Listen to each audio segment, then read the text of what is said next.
hoje nós vamos falar de metamorfose dos insetos. Nessa imagem que vocês estão vendo aqui, nós temos especificamente um grupo de insetos que são as joaninhas, né? Nós temos aqui duas imagens, né? Aqui mostrando, todas as duas mostrando o ciclo, só que nessa segunda aqui à direita, nós temos mais detalhado o ciclo de desenvolvimento da joaninha, né? A reprodução dos insetos, na sua grande maioria das espécies, é de forma sexuada. Tem alguns casos que a gente vai falar, por exemplo, o pulgão, né? O pulgão não tem reprodução sexuada na condição climática brasileira. A fêmea gera novas fêmeas por partenogênese, porque não tem o macho aqui nas nossas condições de temperatura, tá?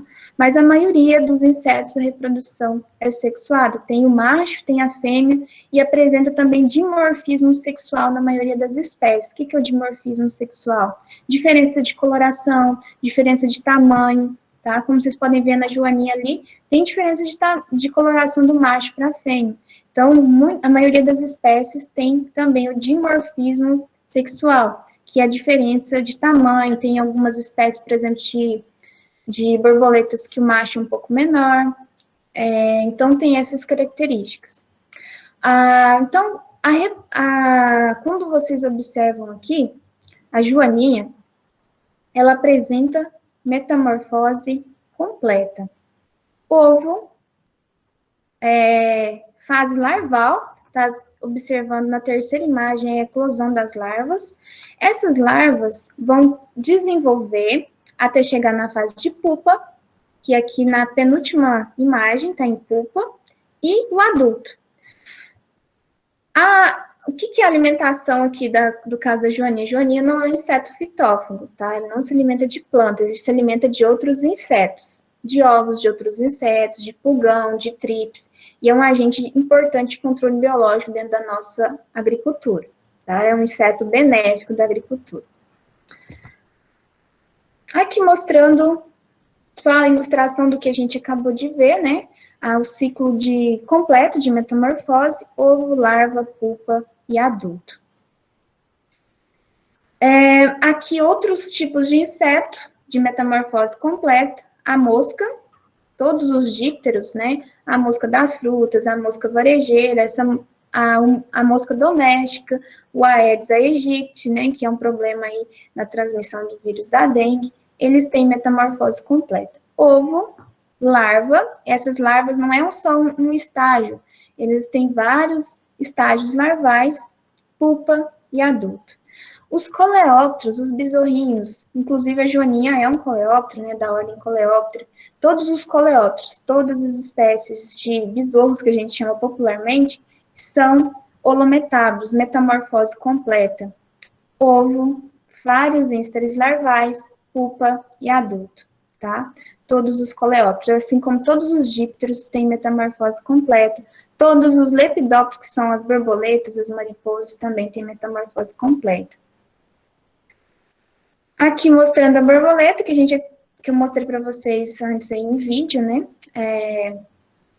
Ovo, os adultos se reproduzem de forma sexuada, tem o macho, a fêmea faz a oviposição, já ali na planta que é própria para a sua fase larval se alimentar, ela vai fazer a postura, por exemplo, a lagarta da soja, vai fazer a postura ali nas plantas de soja, que ela sabe que é uma planta que é hospedeira, que serve de alimento para a sua fase larval. Vai eclodir a larva, vai se alimentar ao longo ali de alguns dias, fazendo as equidízies, as trocas dos ínsteres larvais, pupa, que também podemos chamar de casulo, né?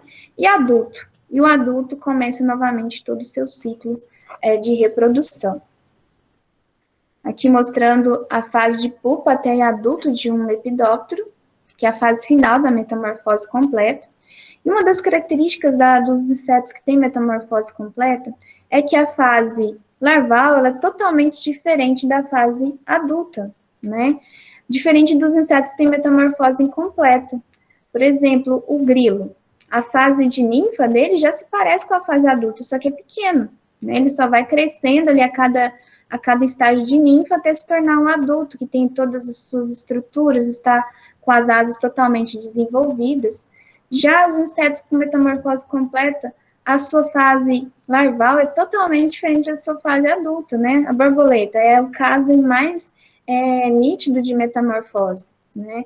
Nada se parece, às vezes a fase larval é horrível, é feinho ali, né? Mas a borboleta é linda, né? É muito diferente a fase ali larval da fase adulta. Então, uma característica da metamorfose completa é essa. Já a metamorfose incompleta, que é os hemimetábulos, a fase de ninfa já se parece com a fase adulta. Um exemplo de metamorfose incompleta são aí os percevejos, né? Aqui nós temos o exemplo de uma praga que é o Nesara viridula, que é uma praga aí da nossa agricultura. Todos os percevejos são hemimetábulos, tá? Toda a ordem, né, hemíptera, são hemimetábulos. Aqui mostra todas as fases. A fase de ovos, a fase de ninfa 1, ninfa 2, ninfa 3, ninfa 4, ninfa 5, adulto. Como vocês podem observar, as ninfas, mesmo que pequenininhas, já têm o mesmo formato do corpinho que um adulto tem. Não tem asa desenvolvida ainda, claro. A coloração, muitas vezes, é diferente, a coloração do adulto para a coloração das ninfas, mas eles já têm o formato do corpo, todas as estruturas do corpo de um adulto. Então, isso se caracteriza como uma metamorfose incompleta. As cigarras também apresentam aí metamorfose incompleta. A cigarra é da mesma ordem dos percevejos, que a gente vai estudar mais adiante, as principais ordens de importância agrícola, né? Ordem da classe insecta. Aqui mostra o ciclo da cigarra. A cigarra, ela passa um longo período dentro do solo na fase de ninfa. Até falei isso ontem com vocês. As ninfas de cigarra, elas vão ficar se alimentando da seiva das raízes de plantas.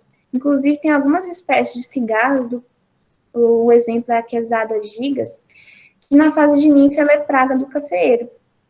Ela, em grande população, causa quebra de produção do café, porque em grande quantidade de ninfas ali no sistema radicular do café, vai estar sugando muita seiva, que vai deixar de produzir, né, que vai deixar de ser utilizado pela cultura na produção de grãos.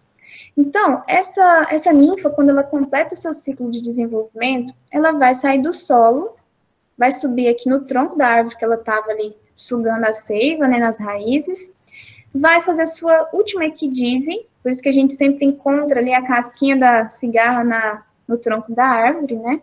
Ela faz sua última equidise último estágio de ninfa para a fase adulta. Lembrando que as ninfas não têm asas, lá dentro do solo ela não tem asa, ela vai só ter asas desenvolvidas aqui na fase adulta, então ela vai expandir suas asas, sai lá do solo, expande as suas asas com essa equidise, essa última equidise. Elas vão sair para reprodução, e os machos, as fêmeas, aquele barulho que a gente escuta das cigarras, né? Nessa época da primavera, daqui uns dias começa, são os barulhos para atrair para a cópula, né? Para a reprodução.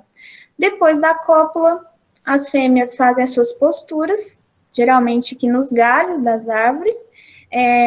Assim que emerge a ninfa desses ovos, vai para o solo, penetra no solo, e vai ficar ali por muito tempo. Tem espécies que depois eu vou falar para vocês quando a gente estiver estudando cigarra, tem espécies que ficam muitos anos no solo, passando ali pelos estágios de ninfa. A vida adulta delas é rápida, tá? Dura pouco tempo. A gente vai falar detalhes depois disso também. As baratas, né?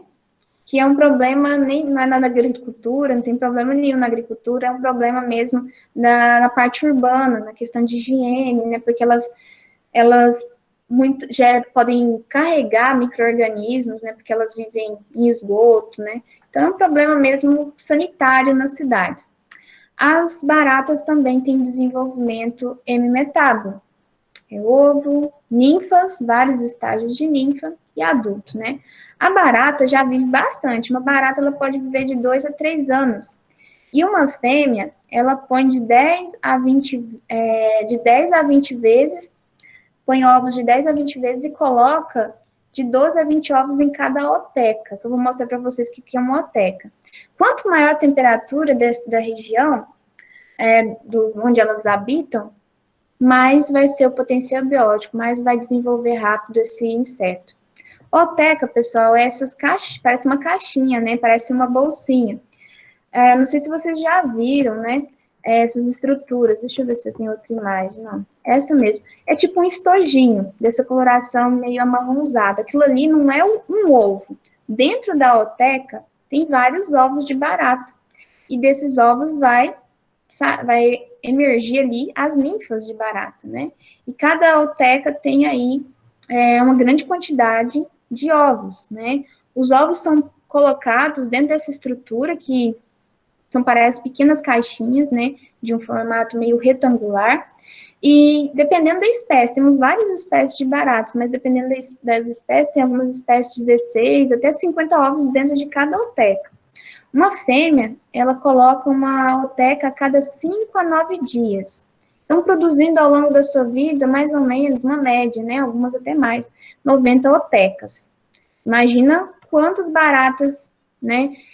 Uma fêmea de barata que vive a sua vida livremente, sem ter nenhum controle, não aplicar um inseticida ali para interromper a sua vida, ela pode produzir até 10 mil novos baratinhas, para vocês verem que o potencial biótico das baratas é enorme. Aqui a gente falando da espécie Blatta orientalis, que é a barata doméstica, que é tão comum aí, que é o terror, né, das donas de casa, e é um problema mesmo que indica por que ela é tão temida, na verdade, né?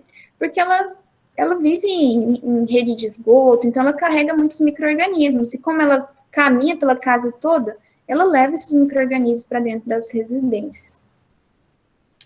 Os cupins que são problemas aí de madeira, até nas florestas plantadas, né? É um problema. No madeiramento de casas, eles também são indivíduos em metábolos, não passam por... eles passam pela fase de ninfa, ovo, ninfa, adulto, né?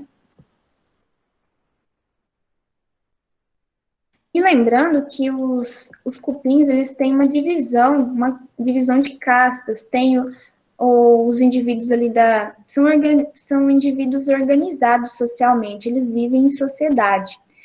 Assim como as formigas, né? São indivíduos mais evoluídos, digamos assim, porque eles conseguem ter divisão de trabalho dentro da sua comunidade, digamos assim. Tem o responsável pela proteção ali do cupinzeiro, tem os responsáveis pelo trabalho, tem a rainha, né, que é responsável pela a manutenção, a produção de novos indivíduos dentro ali daquela comunidade de cupins. Uma questão importante é que a barata, vamos falar aqui da barata, até recentemente, ela pertencia a uma ordem específica, que é a ordem Blattode, que era a ordem que englobava as baratas. Só que por estudos moleculares, né, identificaram que elas têm um parentesco com os cupins. Então, recentemente, foi enquadrado as baratas dentro da ordem Isóptera, que é a ordem dos cupins, tá? Então, essa questão de classificação, né, a nível de ordem, isso pode mudar. A nível de gênero, sempre tem que estar tendo mudanças de espécie que pertenciam a um gênero e mudou o gênero. Por características, hoje temos os estudos a nível molecular que consegue mapear ali a genética do inseto e consegue enquadrar ele melhor dentro de uma ordem ou dentro de um gênero de insetos. Então, isso é uma questão nova, tá? É recente isso. Até pouco tempo, a barata. Então, todos os livros ainda mais antigos, você vai sempre achar a ordem, as baratas enquadradas na ordem Blattode. E agora, ela foi reenquadrada como uma família da ordem Isóptera, que é a ordem dos cupins.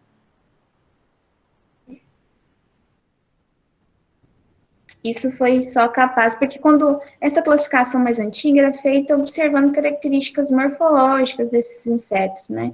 Então, eles são diferentes, né? Se você olha a questão morfológica, de aparência, mas por esses estudos moleculares, foi possível classificar dentro da mesma ordem. Barato, então, pertence à ordem dos cupins. Os ácaros. Ácaros, gente, é da classe aracnídea, mas abrindo um parênteses aqui para falar do desenvolvimento deles, né? Não é classe insecta. Eu falei para vocês que nós vamos abrir alguns parênteses para falar dos ácaros, porque a gente não tem uma disciplina específica de acarologia, mas tem a sua importância dentro da agricultura e eu vou falar alguns momentos durante as nossas aulas dos ácaros que pertencem à classe aracnídea, tá? Os ácaros, eles apresentam metamorfose incompleta. Eles não passam pela fase larval em si. Aqui chama de larva, né? Mas não é o estágio larval em si. É o primeiro estágio de ninfa. Ele é vários estágios ninfais. Ovo, essa larva aqui não é a larva em si, é o primeiro íster de ninfa, é o primeiro estágio de ninfa, protoninfa, deltoninfa e adulto. O ciclo de desenvolvimento dos ácaros é muito rápido, às vezes 5, 8 dias vai de ovo a adulto. É bem rápido, mas também, claro, depende de temperatura. Quando a gente está na primavera, no verão, os ácaros desenvolvem muito mais rápido, porque a temperatura mais alta leva uma rapidez nesse desenvolvimento de ovo até adulto, tá? Eles não passam por fase de pupa, assim como todos que têm metamorfose incompleta, né? Esse quadro aqui é para a gente diferenciar classe insecta de classe aracnídea, tá? Porque às vezes gera um pouco de confusão. E a gente sempre tem aquela pergunta recorrente quando passa um insetário para os alunos fazer, e os alunos vêm perguntando, já aconteceu, né? Não só aqui no Instituto, mas na minha época, por exemplo, de faculdade. Professora, eu posso colocar no meu insetário carrapato? Não pode. Carrapato não é inseto. O insetário é composto só de insetos, né? Só de organismo da classe inseto. Carrapato é da classe aracnídea, tá? Professora, eu posso colocar no meu insetário aranha? Não, aranha é da classe aracnídea. Então, como diferenciar esses organismos? Às vezes, até no nosso dia a dia mesmo, você vê um bichinho diferente ali que você nunca reparou nele, você pensa, mas isso é um inseto? Ou isso é um aracnídeo? Né? Então, tem como você identificar pela estrutura do corpo desse organismo. Os insetos, todos, né, eles apresentam 3 pares de pernas. Você vai contar, ele vai ter 6 perninhas, né? 3 pares. Os aracnídeos, depois vocês olham, a aranha que vocês encontrarem na casa de vocês, eles têm 4 pares, ou seja, 8 perninhas, tá? Então, o carrapato também você vai observar que tem 8 pernas, você vai observar isso quando você vê um ácaro na planta, quando você vê, por exemplo, o escorpião, que também é um aracnídeo. Então, eles têm 8 perninhas. Agora, os insetos, você vai olhar a formiguinha, 6, o grilo, 6, a barata, 6, a borboleta, 6. Tem algumas espécies de borboleta que o primeiro parzinho ele é atrofiado, mas você ainda consegue ver ali as 2 perninhas atrofiadas. Tem 4 mais desenvolvidas e 2 atrofiadas. Tem alguns casos específicos, gente, de estrutura atrofiada, tudo, mas a grande maioria dos insetos vai sempre ser visível ali na fase adulta, né, gente? Os insetos que são holometáveis, na fase de larva, às vezes tem alguns tipos de espécies que você não verifica as pernas ali. Tem pernas parece tem algumas lagartas, por exemplo, que ela não tem a perna verdadeira, está na fase larval, mas estou falando aqui no adulto. O adulto vai ter, na grande maioria das espécies, os 3 pares, tá? Outra questão, a divisão do corpo do inseto e a divisão do corpo dos aracnídeos. Quando vocês observarem na prática, eu peço até que vocês acharem uma aranha aí na casa de vocês, dê uma olhada depois no corpinho dela, tá? Pode ser de longe mesmo, na parede ali. Os aracnídeos, ele tem o corpo dividido em duas principais partes, cefalotórax e abdômen. O cefalotórax é porque a cabeça ela é fundida no tórax. Você não vê muito uma divisão. Eu já vou mostrar uma imagem para facilitar vocês verem isso. Deixa eu mostrar aqui.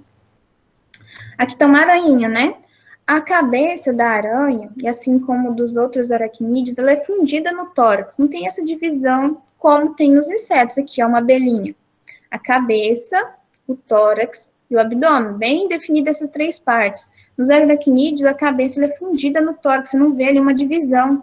Então, chama-se cefalotórax essa parte do corpo. Então, é outra diferença entre os aracnídeos e os insetos. A questão de asas. Gente, aracnídeo, em nenhum caso da vida vai ter asa, tá, gente? Em nenhum caso. Não vai ver a aranha voando, você não vai ver o escorpião voando, você não vai ver um ácaro voando. Nunca tem asa aracnídeo.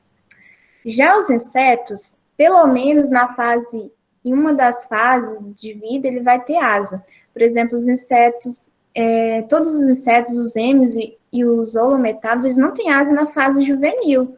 O grilo, por exemplo, na fase de ninfa, ele não tem asa desenvolvida. Começa a desenvolver, mas na fase adulta ele tem os quatro pares. Os dois pares, tem as quatro asinhas. Os dípteros, que envolve a mosca doméstica, né? Você pode observar que ele não tem dois pares, não. Ela tem um par, os dípteros. É um caso específico dessa ordem díptera, tá? O próprio nome díptero relaciona ao número de asas, que é 2 asas. Porque eles, ao longo da evolução, atrofiaram o segundo par. E aí, quando a gente vai estudando a ordem díptera, vai ser possível. A gente consegue observar ali, numa lupa, né, as asas que seriam o segundo par, mas tem duas asas apenas desenvolvidas, tá? Então, uma diferença básica. Aracnídeo nunca vai ter asa, não tem nenhuma espécie de aracnídeo que tem asa. E os insetos, pelo menos em uma fase da vida, a maioria das espécies tem asa. Quando você fala, professor, mas formiga, eu vivo vendo formigas sem asas, sim, mas na fase reprodutiva delas, o macho e a fêmea que sai nas revoadas agora na primavera, tem asas. As bitus, né, que é a fêmea da formiga cortadeira, que a gente chama até de tanajura popularmente, ela vai ter asa na fase de reprodução, ela sai do solo ali, da colônia que ela foi desenvolvida, e o macho sai também, reproduz, e ela vai ser a nova rainha de uma nova colônia. Ela perde a asa depois da fase reprodutiva, mas pelo menos em uma fase da vida ela teve asa. E uma caça, né, que é a fêmea reprodutiva que vai ter asas, as operárias da formiga não vai ter asa. Então, quando a gente fala aí de ter as asas, mas tem espécies que tem só em uma fase, só alguns indivíduos daquela espécie que vai ter asa, mas a maioria das espécies, pelo menos uma fase de desenvolvimento, ou uma casta daquele grupo de insetos, vai ter asa, tá? E aracnídeo nunca tem asa. Antena. Aracnídeos, escorpião, aranha, carrapato, não tem antenas, nunca vai ter, tá? Tem os palpos que às vezes você olhando assim, você acha que é antena, mas é só ali o aparelho bucal deles, para manipular alimento. Já os insetos vão ter 2 anteninhas, né? Todas as espécies aí vão ter 2 antenas, e as antenas, pessoal, é a percepção o mundo dos insetos é muito químico, vamos falar. A comunicação é química, a liberação de feromônios no ambiente, feromônios de trilha, por exemplo, a formiga cortadeira, por que ela anda sempre naquele mesmo trilho? E como que elas acham uma planta a formiga cortadeira, como é que ela acha que aquela planta é boa para cortar, para alimentar o fungo que ela usa ali como alimento? Ela corta a folha, leva para o fungo, para nutrir aquele fungo, para o fungo crescer, elas se alimentam desse fungo. Como que elas sabem? Algumas operárias saem procurando as plantas ideais para alimentar o fungo, que elas são verdadeiras cultivadoras de fungo. Ao encontrar essa planta ideal, ela vem arrastando o abdômen no chão, liberando o feromônio de trilha, que vai indicar para as outras onde está a planta ideal para ela cortar. Então, o mundo, e como que esse feromônio é percebido? Pelas antenas. O mundo dos insetos é muito químico, tá? A comunicação tem feromônio de ataque. Porque quando você é atacado por uma abelha, tem a recomendação de você nunca amassar ela, nunca encostar nela. Porque ela vai liberar feromônio de ataque. E as companheiras dela vão perceber isso a longas distâncias e vir atacar esse que elas acham que é um risco para ela, esse predador, né? Por que a abelhinha preta, aquela arapuá que quando enrosca no seu cabelo, você amassar, ela vem um monte no seu cabelo? Porque também ela libera o feromônio de ataque. Os insetos, como que o macho de uma borboleta encontra a fêmea? A fêmea libera o feromônio sexual de atração do macho, libera no ambiente e o macho, a longa distância, percebe aquele feromônio e chega até a fêmea para a cópula. Então, o mundo dos insetos, ele é químico, a comunicação é química, né? Liberação de feromônios de diversos tipos. E para perceber esses feromônios no ambiente, é usado as antenas. As antenas têm quimiorreceptores, certo? Então, inseto tem duas anteninhas, aracnídeos não tem antena. Os insetos, eles manipulam o alimento com a mandíbula. Já os aracnídeos, eles possuem uma estrutura chamada de quelíceras, que eu vou mostrar depois, que é usado para manipular os alimentos. Então, aqui tem algumas imagens mostrando essa diferença. Essa eu já mostrei para vocês. Divisão do corpo dos insetos, da classe insecta. Cabeça, tórax, abdômen. Dos aracnídeos. Cefalotórax, cabeça fundida no tórax e abdômen. As quelíceras que eu falei que os aracnídeos possuem, né? Aqui mostra numa foto de microscopia eletrônica o aparelho aqui bucal de um ácaro. E aqui são as quelíceras que eles usam para manipular os alimentos. Os palpos também, eles têm a função tátil ali para caminhamento no ambiente e também de orientação. Aqui, vamos falar um pouquinho de aparelho bucal de insetos, né? Algumas ordens de insetos, elas possuem a mandíbula para manipular o alimento. Aqui a gente está vendo um gafanhoto. Eles têm aparelho mastigador, né? E nas mandíbulas, eles manipulam esse alimento e também tem pequenos palpos, algumas espécies, que auxiliam ali na ingestão daquele alimento. Como vocês estão vendo aqui nessa imagem da cabeça, né? De um inseto com aparelho bucal mastigador, que é o caso, um exemplo é os gafanhotos, aqui tem os palpos que ajudam ali a manipular o alimento, a levar o alimento até a boca, né? Quando a gente fala de aparelho bucal de inseto, a gente tem uma grande diversidade de acordo com o tipo de alimento que aquele inseto usa. Os pernilongos, né? Temos uma grande variedade de espécies que a gente chama de pernilongo. Ele tem um aparelho picador, ele suga sangue, né? Então tem um aparelho bucal específico para esse tipo de hábito alimentar. A abelha, ela tem um aparelho bucal lambedor, ela usa o néctar de flores na sua alimentação. Então, ela tem um aparelho bucal adaptado para isso. O gafanhoto, o gafanhoto tem um aparelho mastigador, desde a primeira fase de ninfa até adulta, o mesmo tipo de aparelho bucal. Ele mastiga os alimentos, ele mastiga folha, frutos, raízes, né, que estiverem expostos, vocês viram ele comendo uma cenoura ali na imagem anterior, né? Então, tem aparelho mastigador. A borboleta, né, os lepidópteros, né, a ordem que pertence às borboletas, que é a ordem lepidóptera, na fase adulta, ela tem um aparelho sugador do tipo espirotromba, que parece uma molinha enrolada. Depois eu vou mostrar detalhes quando a gente estiver estudando essa ordem. Na fase adulta, todas as borboletas, todas as mariposas, elas se alimentam de néctar, de exudado de plantas. Só que a fase adulta tem aparelho bucal diferente da fase de larva.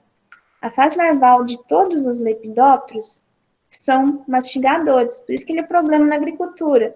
Causa desfolho nas plantas, danifica frutos, danifica raiz, né? sementes.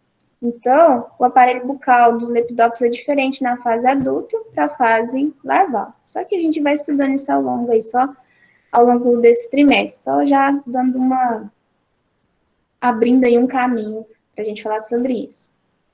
A classificação científica, gente, segue a mesma de todas as espécies de indivíduos: reino, filo, classe, ordem, família, gênero, espécie. Aquela frasezinha que eu já falei para vocês já conhecem, alguns de vocês, eu lembro na primeira aula que eu falei sobre isso, muita gente já lembrava, né? Que é aquela palavrinha, reficofagem, para você lembrar da sequência da classificação científica das espécies: reino, filo, classe, ordem, família, gênero e espécie. O filo do qual pertencem os insetos é o filo Artrópoda, e a classe é insecta. No filo Artrópoda, como a gente disse ontem, tem muitas outras classes. A classe Aracnídea também pertence ao filo Artrópoda. As ordens. Temos a ordem de Lepidóptero, que é a ordem das borboletas, dos coleópteros, que é os besouros, dos dípteros, que são as moscas. Temos a ordem dos ortópteros, que engloba o gafanhoto, o grilo. Nós temos a ordem Odonata, que é a ordem das libélulas. Tem a ordem dos isópteros, que é o cupim, e a barata entrou também nessa ordem, como eu disse anteriormente.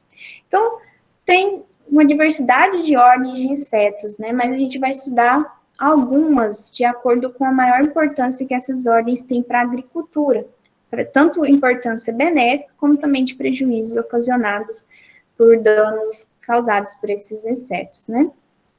E, claro, tem as subdivisões. Tem subdivisão de subfilo, subclasse, subordens, superfamília, subfamília, tribo, subgênero, subespécie, né? Tem essas subdivisões a nível de táxons, né? Aqui eu vou mostrar alguns exemplos, né, de insetos e a classificação científica, só para a gente recapitular isso, né?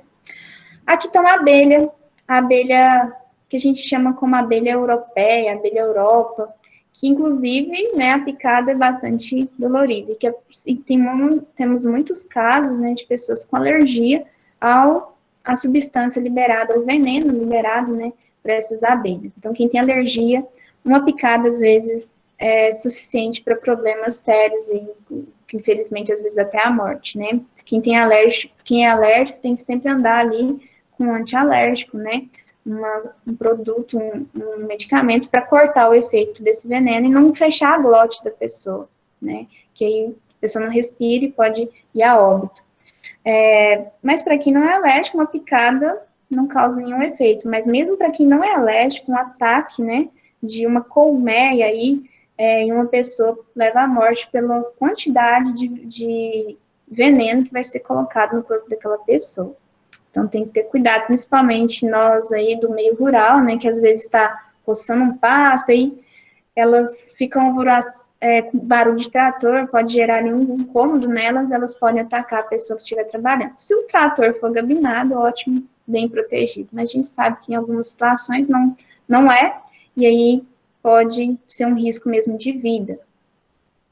Mas esse inseto, não considerando esse risco, né, é um inseto benéfico, porque ele faz polinização, a polinização aumenta a produção agrícola e também a qualidade desses produtos agrícolas, a soja, a aveia, várias culturas, o maracujá, que precisa muito de insetos polinizadores, mas do maracujá não é essa espécie principal agente de polinização, é as mamangavas, né? Mugango, como a gente chama popularmente aqui na sua região. Mas os insetos, as abelhas, são muito benéficos, né? Que tu abrir esse parênteses para a questão quando tem ataque, né, a seres humanos e animais também, que é arriscado. Então, todos os insetos são reino animal, né? Filartrópoda, classe insecta. As abelhas, todas as abelhinhas, são da ordem Hymenoptera. Nessa ordem, Hymenoptera também inclui formiga, inclui o marimbondo, as vespas, né? Todos são himenópteros. A família dessa abelha Europa é a família Apidae, o gênero Apis e essa espécie específica Apis mellifera. Essa é outra abelhinha, só que a abelha que a gente conhece como abelha preta, abelha arapuá, irapuá, dependendo da região, tem um nome popular diferente. Essa já não é benéfica para a agricultura. Vocês estão vendo uma imagem dela aí furando a parte do ovário de uma flor que não vai ser abortada, porque teve um dano físico. A abelha arapuá, ela é uma praga na agricultura. Em alguns casos, quando tem uma grande quantidade, né? Mas em baixa densidade ela não é uma praga. Porque ela raspa folha, flores, às vezes brotações de plantas, para usar a celulose para construir seus ninhos. Ela não come a planta, ela raspa a celulose para construir aqueles ninhos, aquelas caixonas que elas formam, né, que tem uma coloração escura, as colmeias da abelhinha arapuá. Então, ela causa problemas na agricultura, em brotação de laranja, em flor de laranja, não só laranja, que estou dando um exemplo que eu lembrei, né? Então, elas podem causar grande prejuízo quando tem muitas colmeias ali próximo de um pomar ou próximo de uma lavoura, porque elas raspam brotações, destroem flores e elas usam essa celulose para a construção das suas colmeias, né? Essa abelhinha preta, ela é da mesma ordem da abelhinha que a gente viu anteriormente. Todas as abelhas são da ordem Hymenoptera.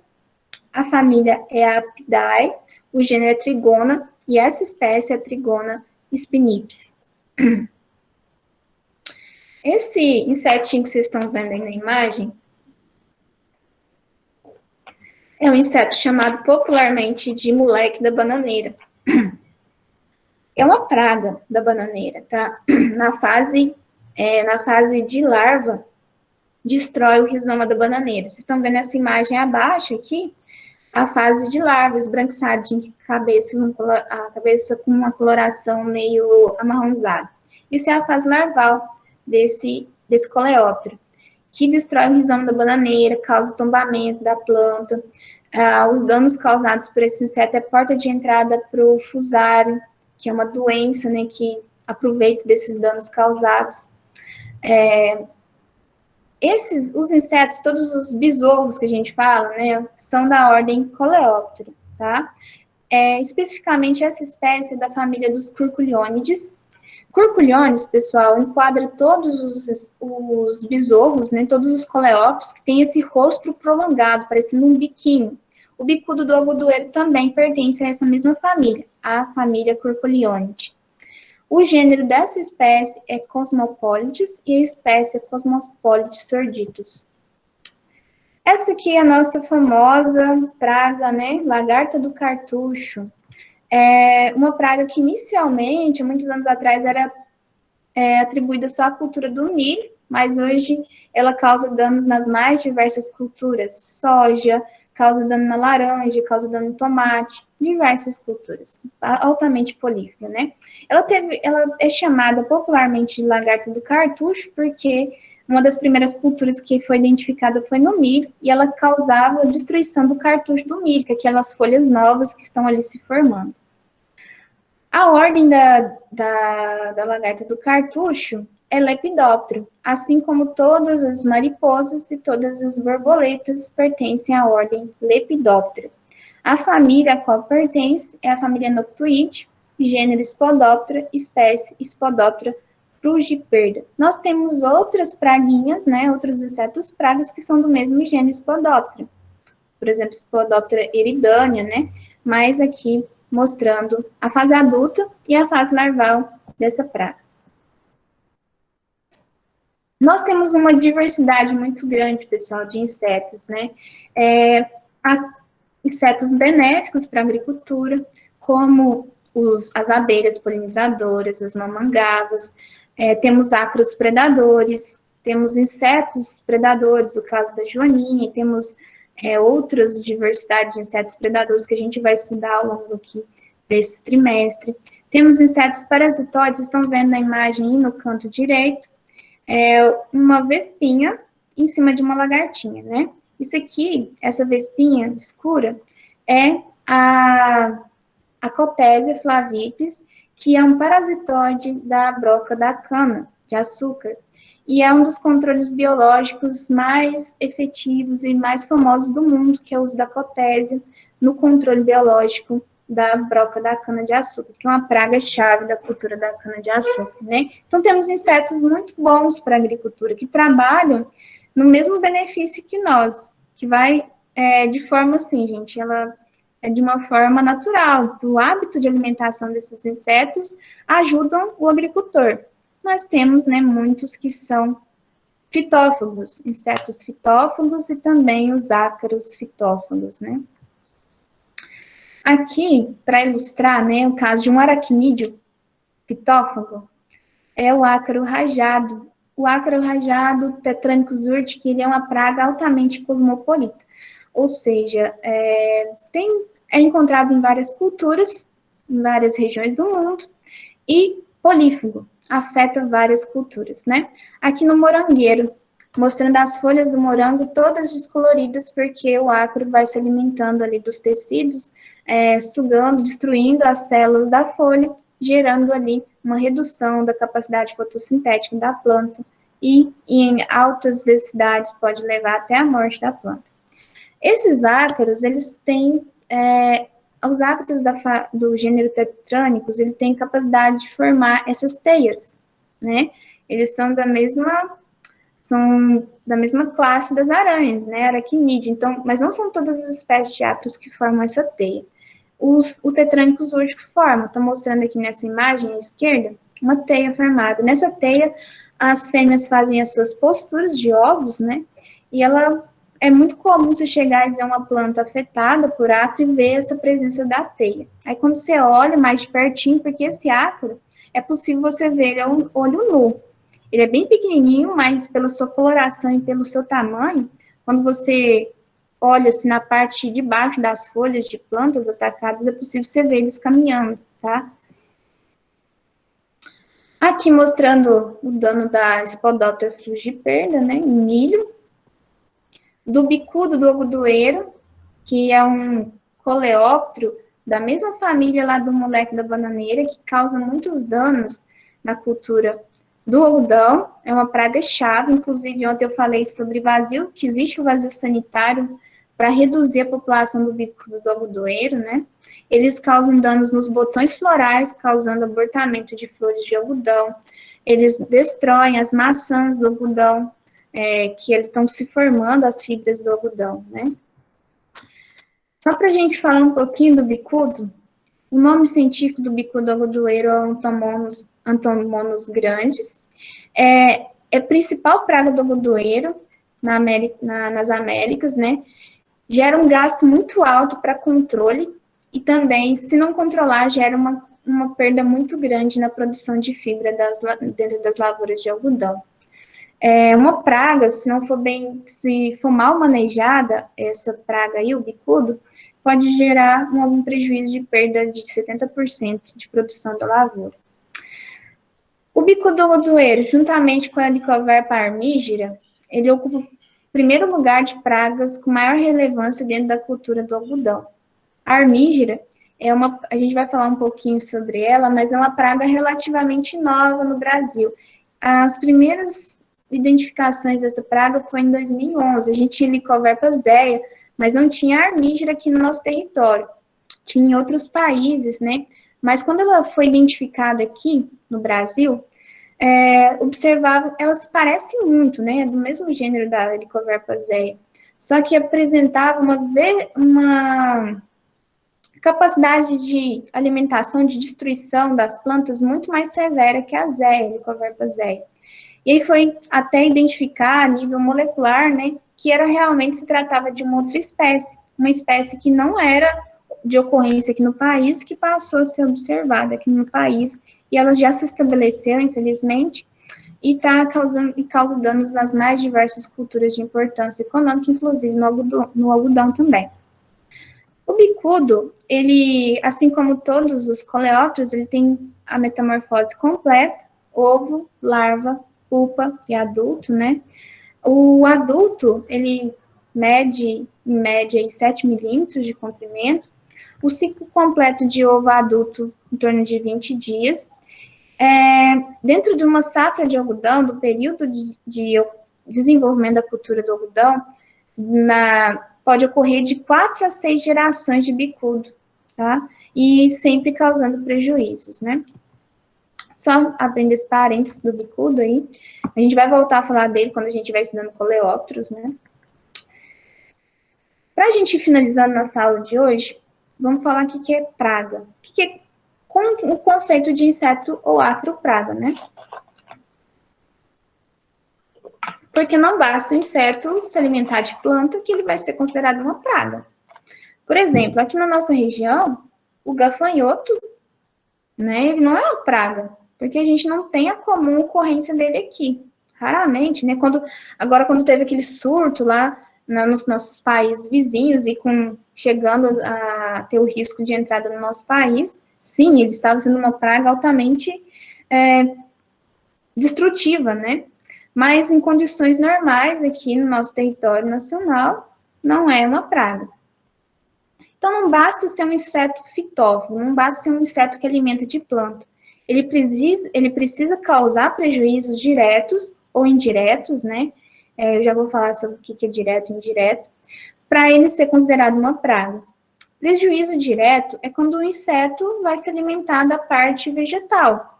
O indireto é transmissão de vírus, caso do pulgão, caso da mosca branca, o caso de alguns ácaros, como o ácaro da leprose, transmite o vírus da leprose. Então, não basta ser um inseto fitófago, ele precisa ocasionar danos econômicos, né, na produção de alimentos para ele ser considerado uma praga. Quando a gente está falando de praga agrícola. Quando é uma praga, vamos falar de importância animal. Tem que ser, por exemplo, a mosca do chifre, que suga o sangue ali dos bovinos e causa estresse nos bovinos, redução, quando a gente está falando de bovino de leite, redução na produção de leite, porque o animal fica tão incomodado que não se alimenta bem, não bebe a quantidade ideal de água e queda de produção. Aí já é uma praga de importância veterinária, né? Aqui na importância agrícola, são os insetos que causam redução na produtividade de forma direta ou de forma indireta. Ou a lagarta que causa ali disfória na planta de forma direta. O pulgão que transmite o vírus do mosaico no feijão já é de forma indireta, né? A mosca branca, vamos falar, que transmite o vírus do mosaico no feijão. Então, temos danos aí, para ser considerado praga, tem que causar danos na produtividade e danos de relevância econômica. O conceito convencional de praga um organismo é considerado praga quando é constatada sua presença no agroecossistema. Só que isso evoluiu, esse conceito, né? Hoje a gente está num conceito que, para ser considerado praga, ele tem que estar numa quantidade de indivíduos que corram risco de causar prejuízo econômico. Tá? Então, do ponto de vista do manejo integrado de praga, numa visão mais moderna dentro da agricultura, nos termos de praga, um organismo ele é só considerado praga quando ele leva ao risco de causar danos econômicos ou quando ele causa danos econômicos. O que é nível de dano econômico dentro da filosofia do manejo integrado? Nível de dano econômico de uma praga corresponde à densidade de população de um inseto fitófago que ele causa prejuízos de igual valor ao custo do seu controle. O que ele está reduzindo na sua lavoura de produção é igual ao valor de custo do seu controle. Só que o produtor, e juntamente com nós, técnicos, né, vocês técnicos, todo mundo da área técnica, não pode deixar chegar no nível de dano econômico. Como que a gente avalia a densidade de uma população de praga? Por monitoramento. Para cada tipo de praga tem uma forma de monitorar. Mosca das frutas, uma praga chave das culturas das frutíferas, de manga, de goiaba, de maçã, né? Para monitorar usa um tipo de armadilha, por exemplo, a McFaul, que usa um atrativo que vai atrair esses indivíduos de mosca das frutas, você vai monitorar quantos indivíduos tem na minha área, se é momento de entrar com pulverização de inseticida ou não. Então, não pode esperar ter o prejuízo, tem que fazer monitoramento na área. Esse gráfico aqui, ele estabelece qual que é o nível populacional de uma praga em um determinado ambiente agrícola. A tomada de decisão de controle nunca deve esperar atingir uma densidade populacional que está no nível de dano econômico. Nível de dano econômico é quando os prejuízos causados por essa praga é igual ao custo de controle, tá? Então, você vai perder de todo jeito dinheiro, né? O controle dessa praga deve ser feito quando ela atinge uma densidade populacional que é chamada de nível de controle. E quando esse inseto fitófago está abaixo desse nível de controle, não é recomendado fazer o controle, porque a população é baixa, não está causando prejuízo na sua cultura, e você vai estar gastando um dinheiro com controle que não seria necessário, tá? Só que existe esse nível de controle, pessoal, é muito variável de espécie para espécie. Então, cada espécie de inseto fitófago tem, em cada tipo de cultivo, um nível de controle. Por exemplo, para alguns tipos de inseto, o nível de controle é um inseto encontrado na área. Vou dar um exemplo para vocês. O psilídeo, que é vetor da bactéria que causa o greening nos citros. Um inseto na área e já é a hora de controlar, porque um inseto pode transmitir a bactéria para várias plantas, tá? Um outro exemplo, a lagarta do cartucho. Não é um indivíduo na área que vai levar a começar o controle, porque ele causa dano direto. Então, tem que fazer avaliação de número de plantas com sintomas, e se chegar àquele nível de considerado nível de controle, entra com o controle, certo? Só que esses monitoramentos têm que ser bem feitos, porque se não faz um monitoramento adequado, passa do nível de controle, já quase atingindo o nível de dano econômico, e aí começa o problema, que é a perda de dinheiro pelo produtor, né? Então, a tomada de decisão de controle, ela parte primeiramente do monitoramento, para ver qual que é a densidade populacional daquele inseto fitófago na área, tá? Tem uma flutuação natural dessa população de insetos fitófagos na área. O clima, pode um ano você ter mais ocorrência daquela praga e um ano não ter nada ou praticamente nada de ocorrência daquele inseto na área. E aí eu falo para vocês, por que é importante monitorar? Porque às vezes o produtor está aplicando um inseticida, sendo que aquele ano ele nem ia precisar de aplicar para aquela determinada praga, porque não está tendo ocorrência. Mas muito produtor já aplica para prevenir, né? Só que ele está gastando dinheiro que não precisaria ser gasto. Então, o monitoramento é a base do controle de insetos. Por que o técnico, quando chega na lavoura de café, ele vai andar para ver se vê dano do minador, né? Do bicho mineiro ou da broca do café? Porque a partir ali de identificar a presença daquele inseto, ou se não identificar, não vai recomendar pulverização, mas identificando a presença dos primeiros indícios, dos primeiros focos ali dentro da área, vai recomendar para o produtor fazer a aplicação de inseticida para controlar o bicho mineiro e também a broca, né, do café. Então, o monitoramento é a base. E muitos dos trabalhos de um técnico no campo é fazer o monitoramento das pragas, monitorar as plantas ali para ver se está tendo o ataque de determinadas pragas e recomendar o controle, quando identifica que já está num nível ali que precisa controlar. Agora, você visitou uma lavoura de milho, não identificou lagarta do cartucho, não identificou Helicoverpa zeia, não vai recomendar o controle naquele momento. Vai recomendar quando começar a identificar aquela praga no campo, né? Então, pessoal, monitoramento é essencial e é um dos trabalhos que o técnico que trabalha diretamente no campo, no acompanhamento de um cultivo, faz, para identificar e recomendar os controles, a forma de controle. E também não existe só controle químico, né, pessoal? A gente vai falar sobre controle biológico, que na parte de pragas, de insetos pragas, hoje a gente tem controles biológicos muito bem estabelecidos dentro da agricultura. No caso do controle biológico da broca da cana, no caso do controle biológico do moleque da bananeira, usando Bovéria bassiana, que é um fungo, um fungo entomopatógeno, ele causa uma doença no inseto fitófago e leva à redução a redução dessa população da praga. Temos vários casos que a gente vai estudar. Então, com os controles adotados, só que, gente, uma questão. Controle biológico, você não pode esperar atingir um nível alto de densidade de praga, não. Controle biológico, ele funciona, tem que começar a trabalhar com ele desde o início da lavoura, porque ele é bem mais lento que o controle químico, né? São organismos vivos atuando ali na regulação da população daquele inseto praga. Então, controle biológico não é assim, tô com a minha lavoura infestada meu canavial infestado de broca da cana, vou fazer uma liberação a Dicotésia flavips. Não funciona assim. A liberação é frequente nos canaviais, para que tenha uma regulação da população dessa praga de forma constante. Não pode esperar, porque o controle biológico não consegue baixar essa população se tiver um nível de população da praga muito alto. A gente vai falar muito sobre isso nas nossas próximas aulas ao longo desse trimestre, né? Um único inseto, um único ácaro na área, ele, na maioria dos casos, não é considerado uma praga, né?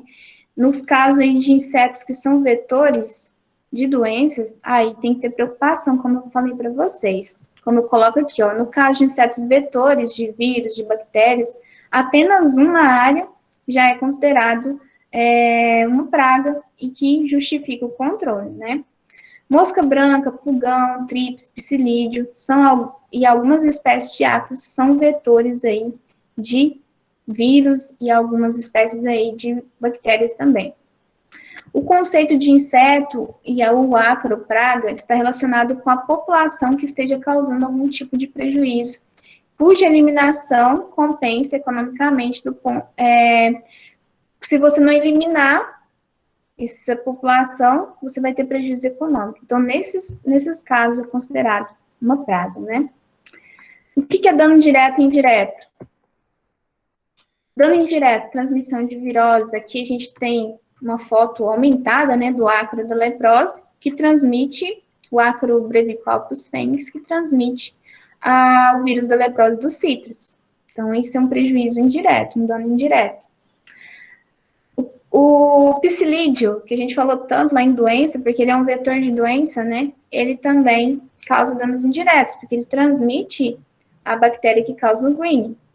O dano direto do psilídeo, que ele também tem seu dano direto, é a sucção de seiva da planta.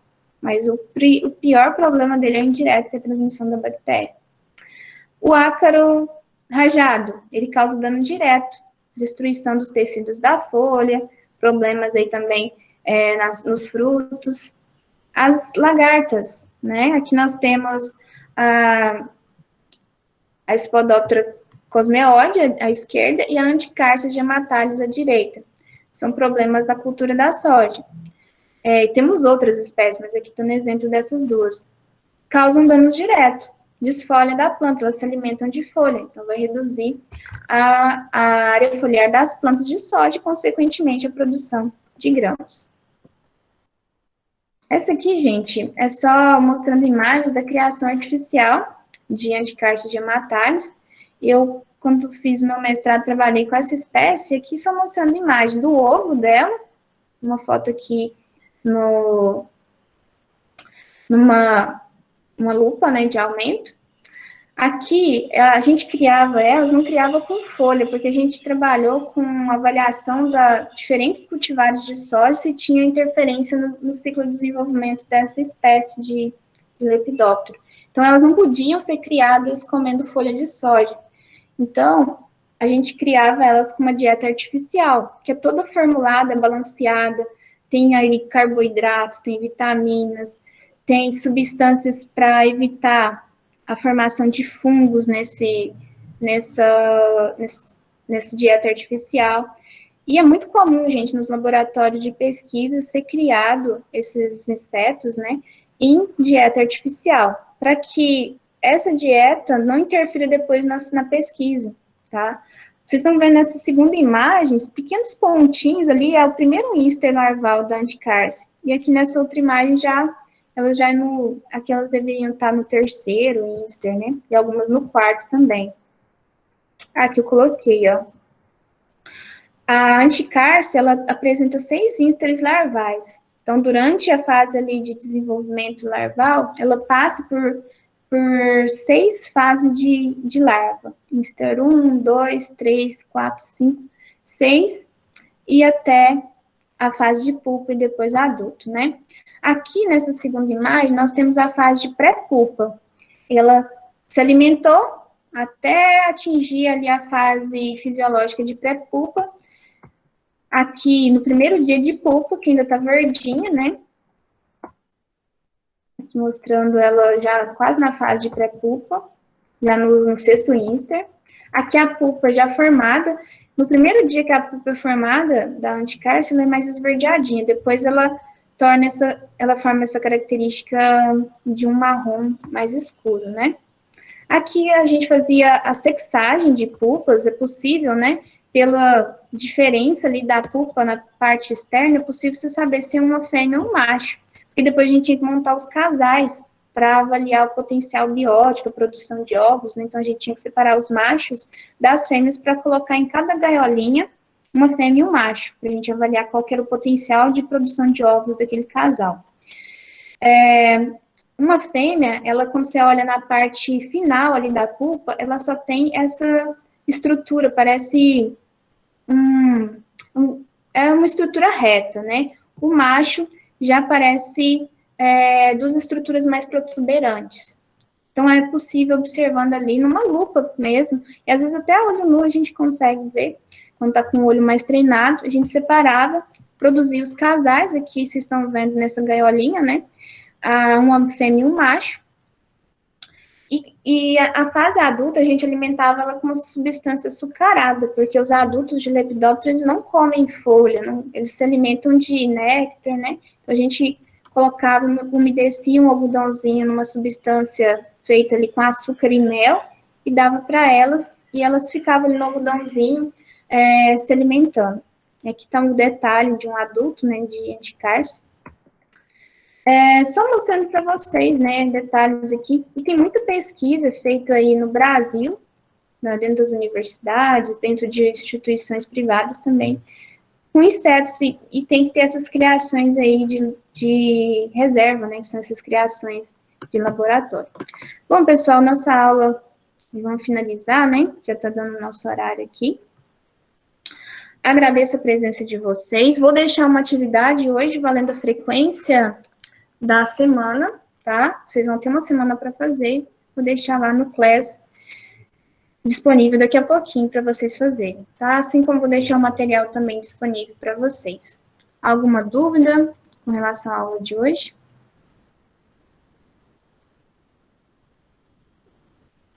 Não, professor, tá tudo certinho. Então, obrigada. Alguém tem alguma colocação para fazer? Obrigada a vocês, todos vocês pela participação. Até mais, Tá? professor. Até pela aula. Abraço. Abraço, obrigada a vocês. E a gente se encontra. Tchau, Augusto. Obrigada. Muito obrigada pela participação. E a gente se encontra na semana que vem.